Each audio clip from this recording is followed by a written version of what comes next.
Welcome to solid TV. Malayalam industry నుంచి వచ్చిన ముద్దు గుమ్మల్లో అనుపమ పరమేశ్వరి క్రేజ్ వేరు. ఈ చిన్నది తక్కువ సమయంలోనే విపరీతమైన ఫ్యాన్ ఫాలోయింగ్ ని సొంతం చేసుకుంది. త్రివిక్రమ్ శ్రీనివాస్ దర్శకత్వంలో తెరకెక్కిన ఆ సినిమాలో నటించింది.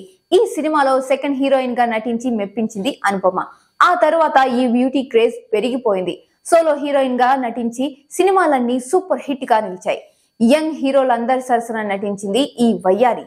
తెలుగులో స్టార్ హీరోయిన్ క్రేజ్ ని సొంతం చేసుకుంది. అయితే అనుపమ పరమేశ్వర్ ఇప్పటి వరకు రొమాంటిక్ సీన్స్ లో నటించలేదు, అలాగే బోల్డ్ గాను కనిపించలేదు అనుకుంటున్న సమయంలో రౌడీ బాయ్స్ సినిమాలో లిప్ లాక్ తో షాక్ ఇచ్చింది. దాంతో అభిమానులంతా అవాక్కయ్యారు.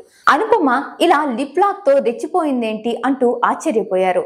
ఇక ఇటీవల సిద్ధు జొన్నలగడ్డ హీరోగా నటించిన టిల్లు సీక్వెల్ సినిమాలో హీరోయిన్ గా చేసింది అనుపమ. అయితే ఈ సినిమాలో అనుపమ మునుపెన్నడూ లేని విధంగా బోల్డ్ గా కనిపించి అందరి దృష్టిని ఆకర్షించింది. ప్రస్తుతం అనుపమ లేడీ ఓరియంట్ గా సినిమా చేస్తుంది. అలాగే సోషల్ మీడియాలోనూ ఈ చిన్నది చాలా యాక్టివ్ గా ఉంటుంది. రెగ్యులర్ గా ఫోటోలు షేర్ చేస్తూ ఆకట్టుకుంటుంది. తాజాగా ఈ బ్యూటీ చీరకట్టులో కొన్ని ఫోటోలు షేర్ చేసింది.